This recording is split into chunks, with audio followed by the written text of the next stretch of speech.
Shalom, selamat malam Bapak Ibu Saudara. Malam hari ini kita sama-sama kembali belajar akan kebenaran firman Tuhan. Mari siapkan hati kita dan kita mau katakan pada malam hari ini bersama-sama di dalam hadirat Tuhan.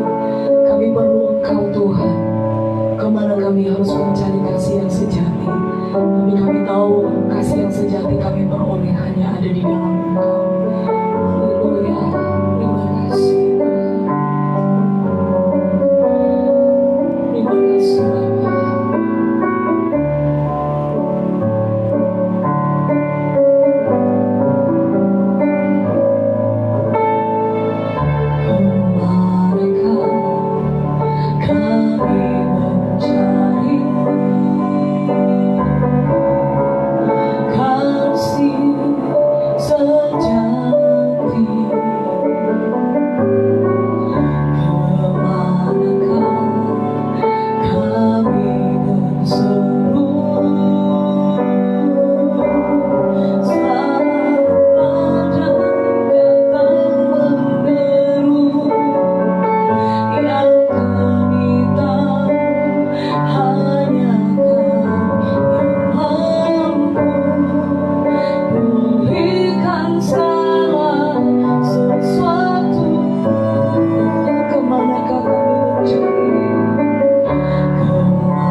Engkau kami tidak mampu Tuhan.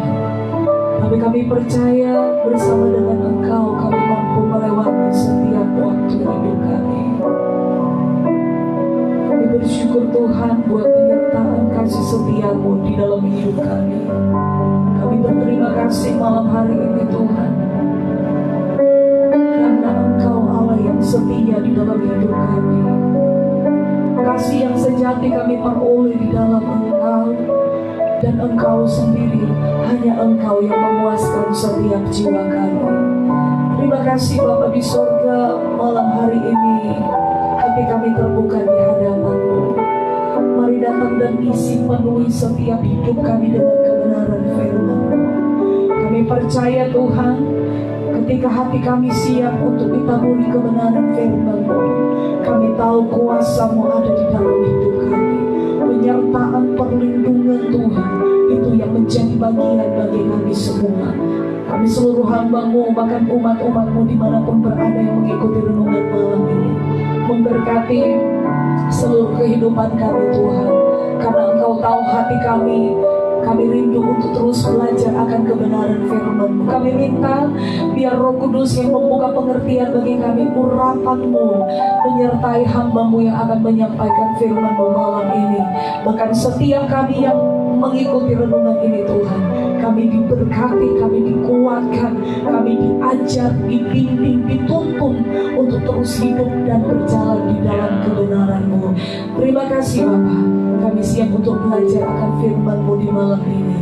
Hanya di dalam nama Tuhan Yesus kami berdoa. Haleluya. Amin.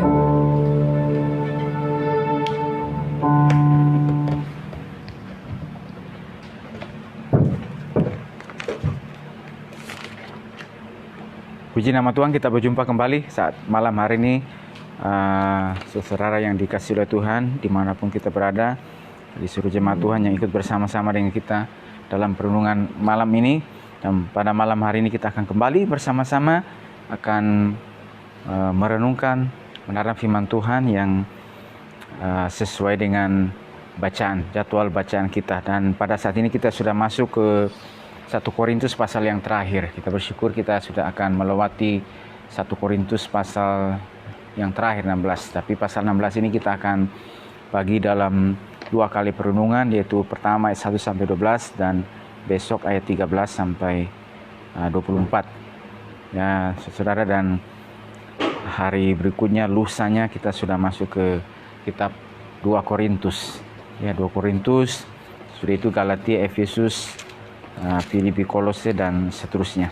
Ya, dikasih oleh Tuhan, pada malam hari ini kita akan coba lihat bersama-sama beberapa hal yang kita akan coba renungkan, lihat bersama-sama dari firman Tuhan ini yang ditulis oleh Paulus kepada jemaat yang ada di Korintus. Kita akan lihat dan kita akan renungkan sama-sama, itu pasal 16 ayat 1 sampai yang kedua dan juga nanti ayat 10 sampai yang ke-11. Saudaraku, ini tentang bantuan untuk jemaat di Yerusalem. Ayat pertama, tentang pengumpulan uang bagi orang-orang kudus, hendaklah kamu berbuat sesuai dengan petunjuk-petunjuk yang kuberikan kepada jemaat-jemaat di Galatia. Pada hari pertama dari tiap-tiap minggu, hendaklah kamu masing-masing sesuai dengan apa yang kamu peroleh, menyisihkan sesuatu dan menyimpannya di rumah, supaya jangan pengumpulan itu baru diadakan kalau aku datang.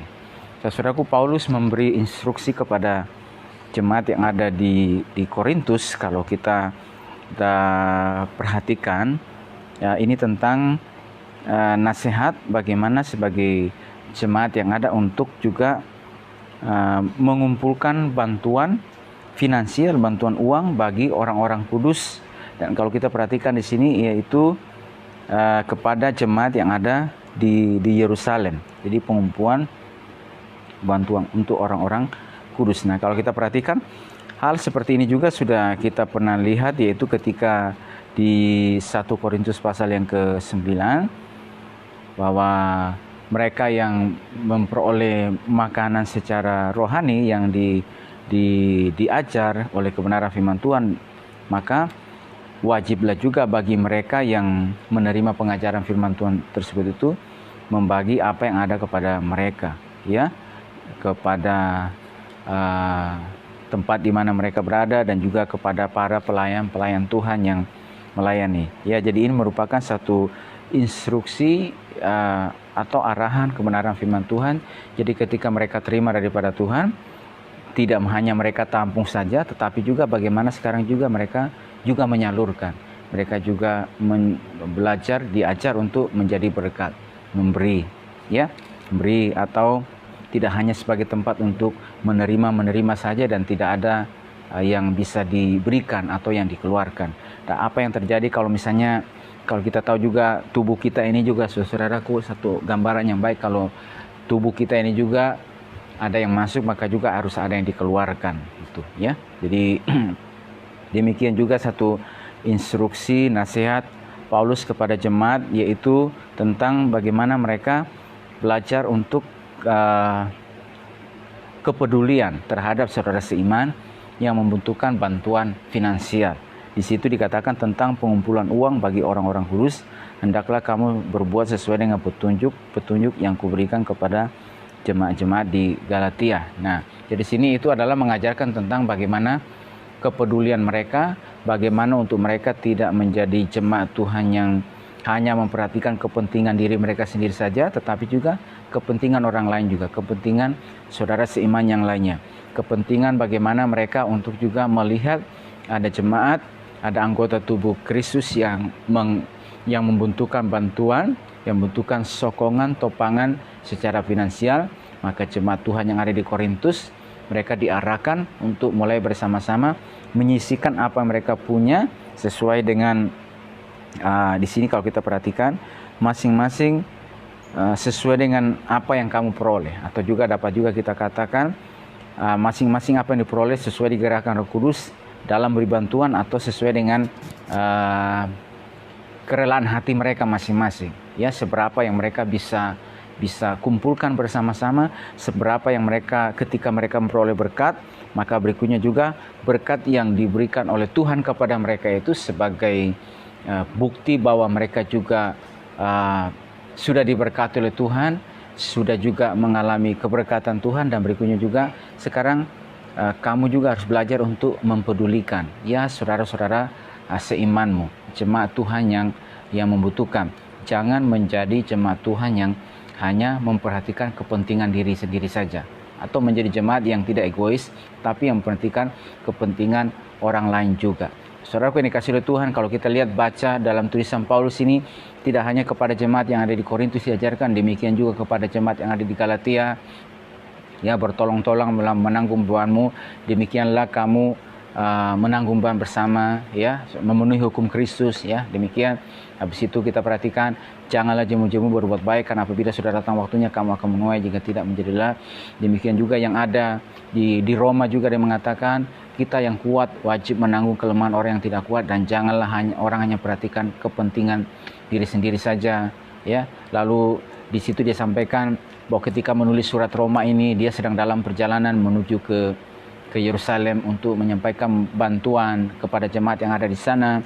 Dan demikian juga kita perhatikan juga di Filipi juga dia mengajarkan supaya jadi jemaat ini mencontoh keteladanan apa yang Kristus lakukan, ya, menjadi orang yang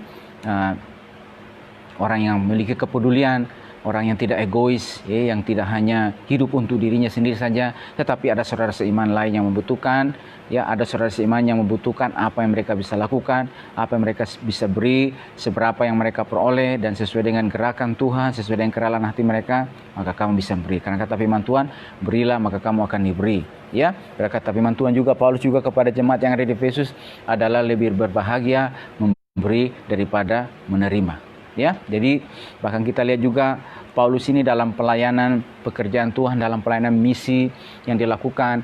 Kalau kita tahu juga dia adalah seorang pekerja membangun tenda, maka dia juga adalah seorang yang menunjukkan tidak hidup hanya untuk dirinya sendiri saja, tetapi ia mencukupkan rekan-rekan seperjalanan yang bersama-sama dengan dia. Makanya dikatakan di Filipi, aku tahu apa itu kelimpahan, aku tahu apa itu kekurangan.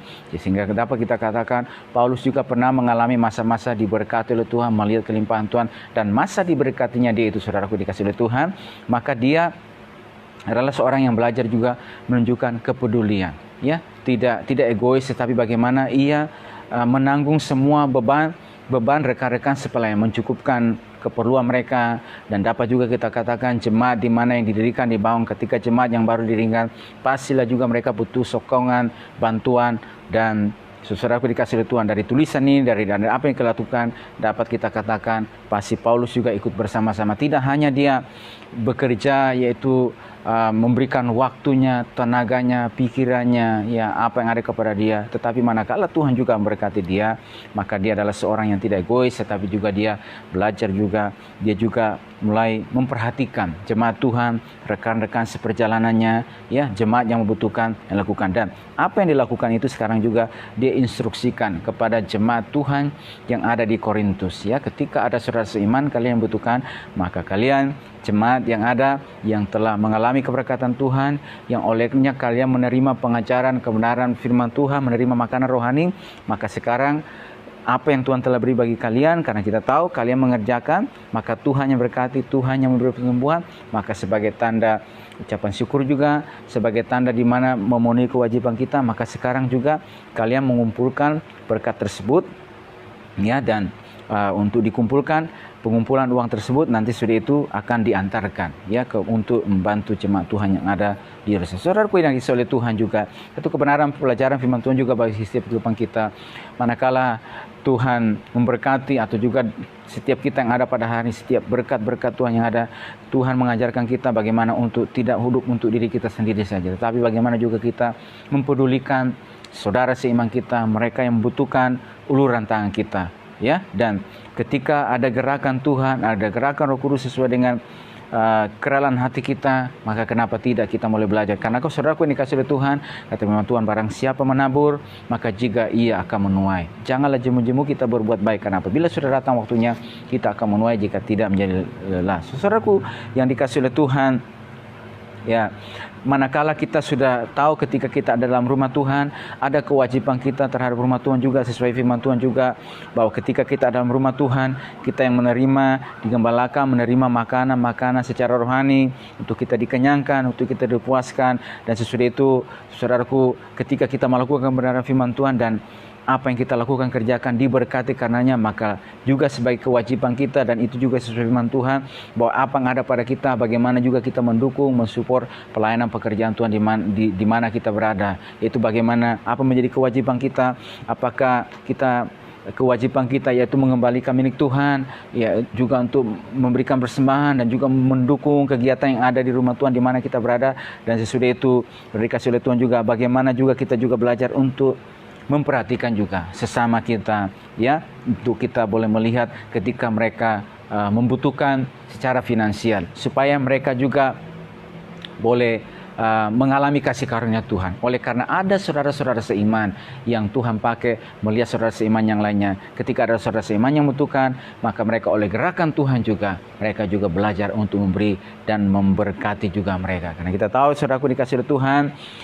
nanti kita lihat di dalam 2 Korintus itu mengatakan bahwa siapa yang memberi, di situ dikatakan firman Tuhan, orang yang menabur sedikit akan menuai sedikit juga, dan orang yang menabur banyak akan menuai banyak juga. Masing-masing dalam masing-masing memberikan dengan sukacita, jangan dengan paksaan, ya, dan seterusnya. Dan saudaraku yang dikasihi oleh Tuhan, ini adalah satu instruksi atau ajaran firman Tuhan secara rohani, ya, satu ketetapan yang Tuhan lakukan bahwa umat Tuhan, pekerjaan Tuhan, jemaat Tuhan juga membutuhkan juga, saudaraku, sokongan, topangan, ya, dari jemaat Tuhan yang telah mengalami keberkatan Tuhan. Dan di dalam bagiannya juga yang lainnya kita melihat bahwa supaya jemaat Tuhan ini menjadi jemaat yang tidak egois, ya, yang hanya kepentingan dirinya sendiri saja, tapi juga mereka juga belajar berbagi apa yang ada pada mereka. Dan saudaraku, berikutnya kita perhatikan di situ, pada hari pertama dari tiap-tiap minggu hendaklah kamu masing-masing. Saudaraku, jadi kebiasaan untuk berkumpul pada jemaat ini kita lihat bahwa mereka sudah biasa berkumpul, ya, bersekutu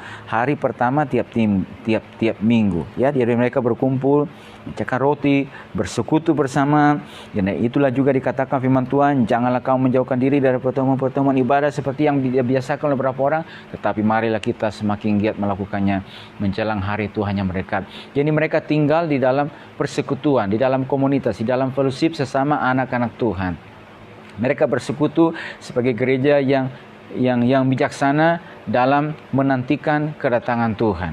ya. Dan saudaraku, inilah satu hal yang baik yang mereka lakukan, dan yang juga terus kita sebagai orang percaya pada hari juga harus terus juga kita lakukan. Itu boleh bersekutu bersama, berfellowship bersama, bersekutu dengan sesama rekan anak-anak Tuhan lainnya, ya. Mulai di rumah Tuhan, di mana kita berada, supaya kita saling membangun, saling menopang, saling menguatkan, ya, saling menasihati satu dengan yang lainnya. Bahkan juga saudara dikasih oleh Tuhan, saling membangun, saling memberi. Dan di antara mungkin jemaat dalam persekutuan itu ada yang membutuhkan bantuan, ada yang misalnya mereka butuh topangan dalam berbagai bidang, dan ada jemaat Tuhan yang lainnya mereka bisa, kenapa tidak mulai sama-sama bisa mengerjakan dan melakukan. Dan saudara dikasih oleh Tuhan juga, pada hari-hari ini juga mari kita terus kuatkan hidup kita di dalam persekutuan, di dalam fellowship, ya, yang benar. Nah, itu yang saya tekankan lagi, dan juga dikatakan firman Tuhan, saudaraku, jangan sampai kita memiliki lingkungan pergaulan yang buruk, karena pergaulan yang buruk akan merusakkan kebiasaan yang baik. Tetapi sebaliknya juga, kalau kita memiliki pergaulan yang baik juga, maka kebiasaan-kebiasaan kita yang baik juga akan semakin juga lebih baik lagi. Oleh karena kita bersekutu bersama-sama, berkumpul, duduk untuk memecahkan roti. Ya, dan kita boleh saling menasihati, bahkan juga saling mengingatkan juga, khususnya juga di kondisi pada hari-hari di mana kita berada pada hari ini. Kita tahu hari-hari ini di mana kita berada, kita terus butuh topangan doa, sokongan satu dengan yang lain antara sesama umat Tuhan. Saudaraku, tidak sedikit kabar yang kita dengar bagaimana di tengah situasi pandemi ini ada berapa banyak orang yang mengalami dampak, ya, dampak yang mereka alami, dampak secara ekonomi, pemutusan hubungan kerja dan sebagainya. Dan itu berarti betapa pentingnya juga di dalam komunitas kita perkuat, dan mungkin ada yang terdampak, dan sekarang ketika terdampak kita boleh mensupport mereka, mendukung mereka di dalam doa, dan juga apa-apa yang kita bisa kerjakan, lakukan bagi mereka supaya mereka tetap kuat di dalam kondisi-kondisi yang di mana kita berada. Dan khususnya juga mengingatkan juga kita sebagai orang percaya, ya, supaya bahwa ini adalah tanda-tanda yang mendahului kedatangannya pada kali yang kedua, ya. Di dalam Injil Lukas sudah dikatakan bahwa ada terjadi kelaparan, gempa bumi, penyakit sampar, dan ada juga tanda-tanda yang mendahsyatkan dari langit, ya. Dan kita lihat juga masuk dalam kitab Wahyu, di situ juga ada salah satu penunggang kuda yang mengatakan bahwa ketika penunggang kuda ini datang, maka di situ akan terjadi kelaparan, penyakit sampar, ya, dan juga bencana yang lainnya. Dan saudaraku, ini adalah penggenapan kebenaran firman Tuhan. Kalau sedemikian firman Tuhan digenapi dan terjadi, saudaraku, berarti artinya betapa pentingnya setiap kehidupan kita ini terus menguatkan setiap kehidupan kita kuat di dalam persekutif, dan juga saling menguatkan satu dengan yang lainnya, saling mendorong, saling mensupport, bahkan saling mengingatkan sebagai gereja-gereja yang bijaksana, supaya jangan sampai kita menjadi gereja yang masa bodoh, yang acuh tak acuh. Karena kalau misalnya demikian, saudaraku, ketika Kristus datang pada kali yang kedua, saudaraku, maka gereja yang acuh tak acuh, gereja yang bodoh, atau yang diumpamakan gadis yang bodoh, saudaraku. Saudaraku dikasih oleh Tuhan, kita tahu tentang perumpamaan di Injil Matius itu, maka mengatakan, aku tidak mengenal kalian. Saudaraku dikasih oleh Tuhan, tapi Tuhan mau juga ketika tanda-tanda diberi bahwa pada kedatangannya pada kali yang kedua, maka betapa pentingnya setiap kehidupan kita untuk jaga, untuk saling terus menopang, saling menguatkan, saling membangun satu dengan yang lainnya, supaya saudara siman kita di mana kita berada, lingkungan di mana kita berada, mereka bisa kuat, mereka bisa kokoh, mereka bisa teguh. Dan itu yang dikatakan di 1 Korintus 15 ayat 58. Karena itu saudara-saudaraku yang kasih, berdirilah teguh, jangan goyah, dan giatlah selalu dalam pekerjaan Tuhan. Sebab kamu tahu bahwa dalam persekutuan dengan Tuhan, jerih payahmu tidak sia-sia. Atau arahkan hidupmu jauh ke depan, ya, bahwa masa hidup kita di muka bumi ini adalah begitu singkat sekali. Tapi ketika kita ada dan Tuhan izinkan menghadapi situasi yang ada pada hari ini, berdirilah teguh, jangan goyah, dan giatlah selalu terus dalam pekerjaan Tuhan. Jerih payahmu tidak sia-sia. Ada upah yang menanti, ada pahala yang Tuhan sedang siapkan, dan tinggal selangkah lagi, tinggal sedikit lagi, ya. Dan karena itu kuatkan setiap hati saudara, tetap kuat, maju bersama dengan Tuhan. Kita percaya pertolongan Tuhan selalu ada, pintu yang terbuka selalu ada, jalan keluar pasti selalu ada bagi setiap umat Tuhan. Dengan berbagai macam cara Tuhan akan menolong kita, dengan berbagai macam cara Tuhan akan menguatkan setiap kehidupan kita, membuka pintu, membuka jalan. Hadapi setiap apa yang harus kita hadapi pada hari ini, hadapi bersama dengan Tuhan, karena kita tahu Tuhan pasti akan menolong setiap kehidupan kita. Saudaraku, berikutnya kita lihat di satu juga permintaan, di situ permintaan Paulus mengenai Timotius di ayat yang ke-10 dan ayat yang ke-11.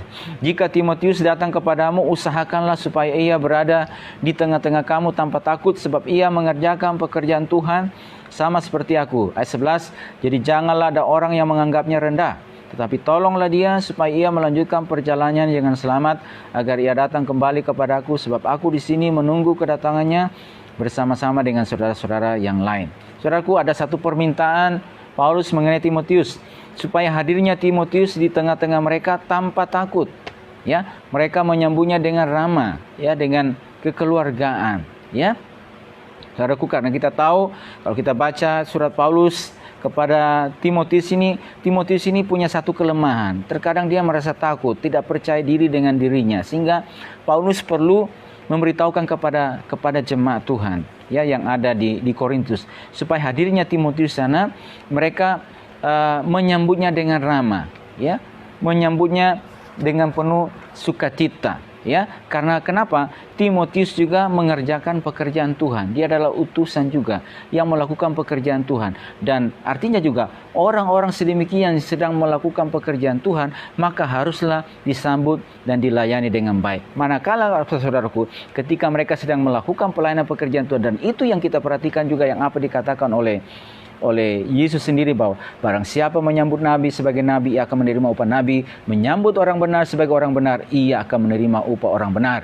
Barang siapa memberi air sejuk secangkir saja, karena ia adalah muridku, ya, aku berkata kepadamu, ia tidak akan kehilangan upahnya. Jadi Paulus sedang memberikan instruksi bagaimana seorang yang bernama Timotius, seorang yang muda ini, seorang yang tidak percaya diri dengan dirinya, ya, seorang yang punya ketakutan, dan jemaat Tuhan yang ada di Korintus harus menyambutnya dengan baik, karena dia juga, disingkat tapi firman Tuhan, mengerjakan pekerjaan Tuhan sama seperti aku. Sambutlah dia juga utusan Tuhan, dia juga duta Tuhan, dia juga membawa satu kabar baik, ya, bukan kabar yang sebaliknya. Ada kabar berita sukacita, ada berita rohani yang dibawa, ada sesuatu yang ingin dibawa kepada jemaat, dan hadirnya itu juga, tentunya hadirnya juga itu membawa satu hal berkat-berkat secara rohani di sana. Dia bukan utusan yang datang membawa berita-berita yang sebaliknya. Dia bukan utusan yang datang untuk mengacaukan. Dia bukan utusan yang datang untuk menggoncangkan jemaat, tapi dia sebaliknya. Dan seperti inilah kalian harus menyambut, melayaninya dengan baik, karena dia juga sedang melakukan pekerjaan Tuhan. Jadi sedang diajarkan kepada jemaat bahwa setiap utusan-utusan yang melayani pekerjaan Tuhan sama seperti yang Paulus lakukan, maka orang-orang seperti ini yang harus disambut dan dilayani. Karena manakala kita menyambut dan melayani, berarti kita mempersilakan menyambut Tuhan hadir, menyambut Tuhan hadir di tengah-tengah kita, memberkati kita, menurunkan berkat Tuhan secara rohani, ya, kepada tempat di mana kita berada. Jadi jangan sampai hal yang lainnya disambut. Jangan sampai misalnya berita-berita sebaliknya yang disambut. Berita-berita tentang perbuatan daging, hal-hal kedagingan, orang yang membawa hal-hal yang tidak benar, itu yang disambut. Tetapi pelayan-pelayan Tuhan yang di atasnya mereka sedang mengerjakan pekerjaan Tuhan, ini yang harus disambut, ini yang harus dilayani, dan terimalah dia. Jangan saudara dikatakan supaya ia hadir tanpa takut, sebab ia mengerjakan pekerjaan Tuhan sama seperti aku. Dan saudaraku dikasih oleh Tuhan, demikian juga setiap kehidupan kita. Saudara dikasih oleh Tuhan, alangkah luar biasanya, alangkah indahnya apabila di mana kita berada, di tempat di mana kita berada, saudaraku, siapa yang kita sambut di dalam rumah kita. Dan ketika manakala ada utusan Tuhan, ada anak-anak Tuhan, ada hamba-hamba Tuhan yang datang, saudaraku, di tengah-tengah rumah kita, di tengah-tengah keluarga kita, di tengah-tengah lingkungan pekerjaan di mana kita berada, di mana kita ada, saudaraku, alangkah luar biasanya mereka datang untuk membawa satu mereka adalah utusan Tuhan yang tentunya akan membawa berita-berita rohani, ya, berita-berita kemenangan, berita-berita sukacita, berita-berita yang akan membawa jalan keluar bagi kehidupan kita, bahkan topangan doa untuk semua di mana kita berada, untuk kuat, kokoh, teguh di dalam Tuhan. Supaya manakala saudara-saudaraku ada tekanan, ada beban yang terjadi, tetapi dengan hadirnya adanya saudaraku, anak-anak Tuhan, saudara-saudara seiman kita, hamba-hamba Tuhan, pelayan Tuhan datang di tempat kita, berarti sekali kita mempersilakan untuk Tuhan mulai hadir di tengah-tengah kita, untuk berkatnya dicurahkan bagi kita, kekuatannya, pertolongannya, sukacitanya, damai sejahteranya, jalan keluar, kemenangan dicurahkan atas setiap kehidupan kita. ya, supaya kita boleh terus kuat berkemenangan kokoh ke dalam Tuhan. Dan ini luar biasanya pelajaran firman Tuhan yang begitu luar biasa bagi setiap kehidupan kita, dan salah satu kunci juga bagaimana saudara-saudaraku kita boleh mengalami keberkatan Tuhan juga dengan melakukan ini yang dilakukan oleh jemaat-jemaat yang ada di Yerusalem. Bagaimana Ibu Markus, ya, dia rumahnya dipakai untuk, saudara, di situ tempat persekutuan anak-anak Tuhan yang ada pada hari itu. Bahkan para rasul juga biasa berkumpul di rumah Markus. Jadi artinya apa? Menghadirkan pelayan-pelayan Tuhan, menghadirkan rasul-rasul Allah, pelayan-pelayan Tuhan, utusan-utusan Tuhan untuk datang di dalam rumahnya. Dan tentulah ketika mereka datang, pasti mereka akan berbicara tentang hal-hal secara rohani. Mereka akan berbicara tentang bagaimana pekerjaan Tuhan. Mereka akan berbicara tentang bagaimana untuk melakukan pelayanan, penjangkauan jiwa-jiwa. Bagaimana untuk kita bergerak, bagaimana untuk kita berfungsi, bagaimana untuk kita boleh menjadi berkat. Dan dengan disambut di tempat tersebut, mereka mempersilakan, Tuhan, ini kami Tuhan. Ini kami bejanamu, ini rumah kami, biar rumah ini dipakai sebagai alatmu. Dan kami juga yang ada dalam rumah tersebut, pribadi-pribadi yang ada dalam rumahnya, boleh dipakai oleh Tuhan sebagai alat Tuhan. Dan saudaraku, akhirnya kita boleh perhatikan bagaimana seorang anak muda yang bernama Markus, saudaraku, ini kasih oleh Tuhan, menjadi anak didiknya Petrus. Dan akhirnya Petrus, ya saudaraku, yang mendidik dia, yang melatih. Dan dia juga adalah kemenakan dari Barnabas. Dan kita lihat, saudaraku, ini kasih, sekalipun Markus ini tidak berjumpa secara langsung dengan Yesus, tetapi oleh karena informasi yang diperolehnya dari Petrus, dan ini saudaraku dikasih oleh Tuhan, dia akhirnya menulis Injil Markus. Saudara-saudara dikasih oleh Tuhan, dipakai oleh Tuhan sebagai alat Tuhan. Oleh karena apa? Mempersilakan rumahnya, menyambut supaya Tuhan hadir di tengah-tengah, karena ada utusan-utusan Tuhan yang datang, ada pelayan-pelayan Tuhan yang datang. Sambut, layani dengan baik. Saudara yang dikasih oleh Tuhan, inilah instruksi yang jelas kepada jemaat yang ada di Korintus. Manakala ada utusan Tuhan datang, manakala ada Timotius datang, ya, jangan sampai ia ada di tengah-tengah kamu dengan ketakutan, tetapi tanpa takut, sambutlah dia dengan baik, dengan ramah. Dan saudaraku, dengan mengatakan juga demikian, saudaraku, seorang yang bernama Paulus ini, Paulus ini adalah bapa rohani daripada Timotius. Saudara sedang ingin juga mengatakan bahwa dia mengapresiasi apa yang Timotius lakukan dalam pelayanan pekerjaan Tuhan. Bahwa seorang yang bernama Timotius ini adalah seorang yang giat dalam pekerjaan Tuhan, seorang yang mengerjakan pekerjaan Tuhan sama seperti aku. Rekam perjalanan juga Rasuli Paulus, ya, mendukung Paulus dalam pelayanan pemberitaan Injil, dalam perjalanan misi. Dia ikut bersama-sama, ya, dan dia mengapresiasi apa yang Timotius lakukan, Timotius kerjakan. Betul-betul bahwa orang ini punya andil yang besar. Dia juga banyak membantu saya dalam pelayanan pekerjaan Tuhan. Seorang yang menghargai apa yang dilakukan oleh seorang yang bernama Timotius ini. Saudaraku, kalau sedemikian Rasul Allah menghargai apa yang dilakukan oleh Timotius, saudaraku, bukankah juga yang demikian apa yang Tuhan akan lakukan bagi setiap kehidupan kita? Bagaimana Tuhan menghargai setiap apa yang saudara lakukan. Jeripaya kita tidak sia-sia. Perjuangan kita tidak ada yang sia-sia. Taburan kita, doa kita, air mata kita, bahkan taburan juga secara finansial yang saudara lakukan untuk Tuhan, untuk pekerjaannya, untuk juga jemaat Tuhan yang lainnya. Saudaraku, tidak ada yang sia-sia. Tapi Tuhan menghitung dan Tuhan menghargai semuanya, setiap apa yang kita lakukan. Dan saudara-saudaraku, kalau Tuhan yang mengapresiasi kita, saudara-saudara, bukankah itu suatu hal yang luar biasa? Manusia terkadang terbatas mengapresiasi karena ada keterbatasan. Ya, keterbatasan untuk tidak bisa melihat semuanya satu persatu dengan jelas. Tetapi saudaraku yang dikasih oleh Tuhan, manakala Tuhan yang mempresiasi kita, saudaraku yang dikasih, dia adalah hakim yang adil. Ya, ia akan berikan upah sesuai dengan apa yang dikerjakan oleh setiap kehidupan kita. Jadi ada satu penghargaan, ada satu apresiasi yang diberikan oleh Paulus kepada Timotius. Ya, betapa pentingnya dia melihat dan menghargai. Demikian juga saudaraku dikasih oleh Tuhan. Hadirnya kita di mana juga, berarti Tuhan juga mengajar setiap orang kita juga untuk menghargai, mengapresiasi setiap apa yang dikerjakan oleh setiap anak-anak Tuhan, oleh setiap juga rekan-rekan seperlayanan di mana kita berada. Sekecil atau siapapun yang mereka lakukan, tahu juga mereka melakukan sesuatu untuk Tuhan, untuk pekerjaannya, untuk apapun. Dan ketika manakala kita menghargai, saudaraku, mengapresiasi saudaraku yang dikasihi oleh Tuhan, sebagaimana Tuhan mengapresiasi, dan kita tahu, saudaraku, ini adalah sesuai yang Tuhan kehendaki bagi setiap kehidupan kita. Dan ini juga yang menjadi permintaan Paulus kepada jemaat Tuhan yang ada di Korintus. Saudara-saudara yang dikasihi oleh Tuhan, biarlah kiranya melalui perenungan firman Tuhan pada malam hari ini, saudara kita belajar bahwa kita sebagai orang yang percaya, yang telah ada pada hari ini. Kita tahu adanya kita pada hari ini oleh karena Tuhan yang telah menolong dan juga mengangkat kita. Dan juga Tuhan boleh memberkati setiap kehidupan kita. Dan belajar untuk menjadi orang yang juga peduli dengan rekan-rekan kita, saudara seiman kita juga. Bahkan juga utamanya hadirnya kita di mana itu, saudaraku? Di rumah Tuhan, di tengah keluarga kita, ya, di mana kita berada. Harus ada kepedulian. Ya, kepedulian bagaimana? Kepedulian kita terhadap rumah Tuhan, terhadap pekerjaan Tuhan. Berarti kepedulian kita, apa yang saya bisa lakukan? Apa yang saya bisa kerjakan? Bukan menjadi seorang yang egois. Dan berikutnya, saudaraku dikasih oleh Tuhan, yang tadi kita sudah pelajari, bahwa mari kita menyambut, ya, hamba-hamba Tuhan, pelayan-pelayan Tuhan, anak-anak Tuhan, hadir di tengah-tengah kita, di tengah-tengah rumah kita, di tengah-tengah keluarga kita. Kita persilakan Tuhan hadir. Kita menyambut dengan baik, menyambut, karena kata firman Tuhan, barang siapa menyambut nabi sebagai nabi, ia menerima upah nabi. Menyambut orang benar sebagai orang benar, ia menerima orang benar, dan seterusnya. Saudara dikasih oleh Tuhan, bagi setiap siapa kita yang melakukan ini, kita tahu berkat Tuhan, pahala Tuhan sedang menanti setiap kehidupan kita. Puji Tuhan. Tuhan berkati setiap kehidupan kita saat malam hari ini. Kita akan masuk dalam doa kita. Sebelumnya kita akan kembali memuji Tuhan, dan sudah itu kita akan masuk dalam doa kita. Puji Tuhan.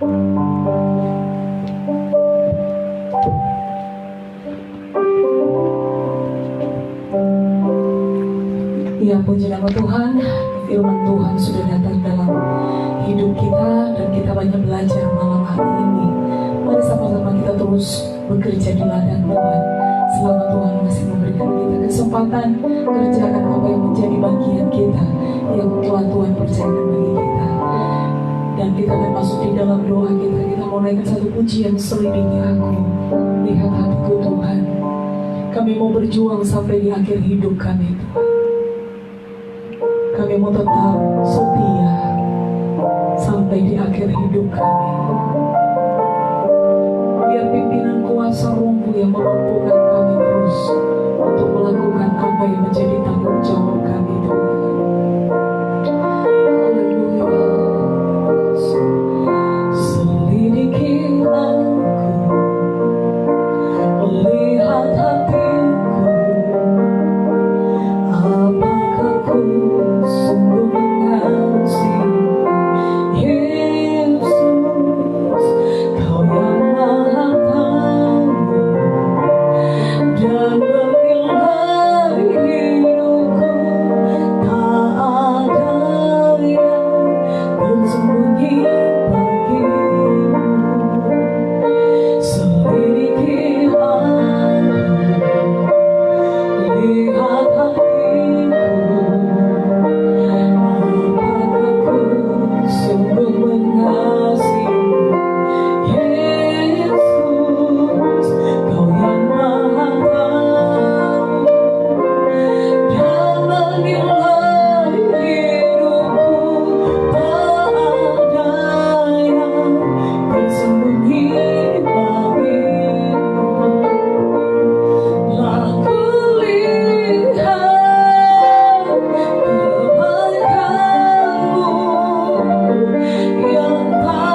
Tuhan kepada malam hari ini. Terima kasih buat kesempatan ini yang kembali Tuhan beri untuk kami boleh bersekutu bersama-sama dalam perenungan malam ini Tuhan. Ya Tuhan, kami lakukan semuanya boleh menyenangkan hati-Mu ya Bapa, dan juga setiap kami yang ikut bersama-sama, baik seluruh umat berjemaat Tuhan dan yang mereka juga ikut bersama-sama Tuhan. Boleh terus ya Tuhan, kami boleh menerima ajaran-ajaran dari kebenaran firman Tuhan. Mampukan kami oleh pertolongan Roh-Mu Tuhan untuk menghidupi setiap kebenaran-kebenaran firman Tuhan yang diajarkan, yang disampaikan kepada kami ya Tuhan. Terima kasih ya Tuhan. Anda percaya Tuhan sudah menolong seluruh umat-Mu Tuhan pada malam hari ini Tuhan. Dalam seluruh situasi kehidupan kami Tuhan. Apa yang Tuhan izinkan kami lewati, hadapi. Apa yang Tuhan izinkan kami gumuli Tuhan.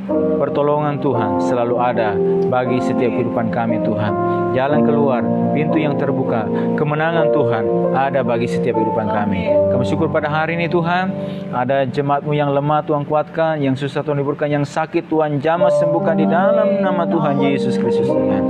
Dan biar melalui kebenaran firman-Mu Tuhan yang kembali mendidik kami, mengajar kami ya Tuhan, bagaimana kami harus ya Tuhan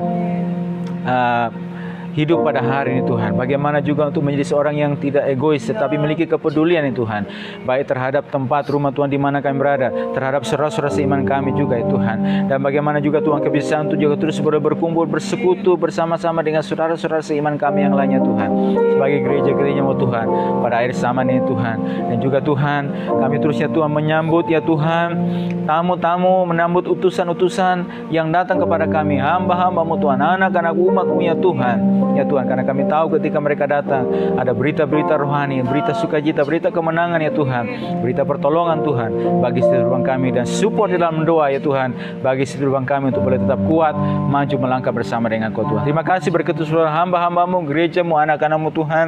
Hadirnya kami di tengah bangsa ini dimanapun Tuhan bawa setiap kehidupan kami, untuk boleh tetap kuat, kokoh, teguh ya Tuhan, untuk boleh terus juga Tuhan mengerjakan setiap tugas kami, tanggung jawab kami di mana Tuhan bawa setiap kehidupan kami Tuhan. Dan terus juga bersama-sama dengan pemerintah kami Tuhan yang ada pada hari ini Tuhan, dalam mendukung setiap apa menjadi program-program dari pemerintah kami Tuhan. Penanganan dampak ini ditemukan oleh COVID ini Tuhan, penanganan dampak kesehatan, dampak ekonomi Tuhan, tolong semuanya di dalam nama Tuhan Yesus Kristus Tuhan. Terima kasih Tuhan, dan berkati bangsa kami, berkati pemimpin kami yang ada, kerja keras dari pemerintah pada hari ini Tuhan. Ya Tuhan, untuk penanganan dampak, penanganan COVID ini Tuhan, dampak yang ditimbulkan Tuhan, tolong bahkan pemulihan ekonomi nasional Tuhan, kami serahkan ke dalam tangan-Mu ya Tuhan. Tolong semuanya Tuhan. Tuhan juga akan terus menolong seluruh anak-anak-Mu Tuhan yang ada di bangsa kami, baik eksekutif, legislatif, yudikatif. Tuhan tolong. Bahkan setiap anak-anak-Mu dimanapun tersebar pada Tuhan tolong. Bahkan hamba-Mu, gereja-gereja-Mu Tuhan tolong. Gereja-gereja-Mu sudah mulai lakukan ibadah juga di dalam new normal dan menerapkan protokol kesehatan. Tuhan tolong semuanya di dalam nama Tuhan Yesus Kristus. Terima kasih, kami bersyukur malam hari ini Tuhan. Dan terima kasih buat waktu ini kami hari perenungan malam ini, dan Tuhan sudah berkati kami semua. Di dalam nama Tuhan Yesus Kristus kami bersyukur dan berdoa kepada Bapa di surga. Haleluya. Amin. Puji Tuhan, Tuhan berkati semua kita pada malam hari ini, dan shalom.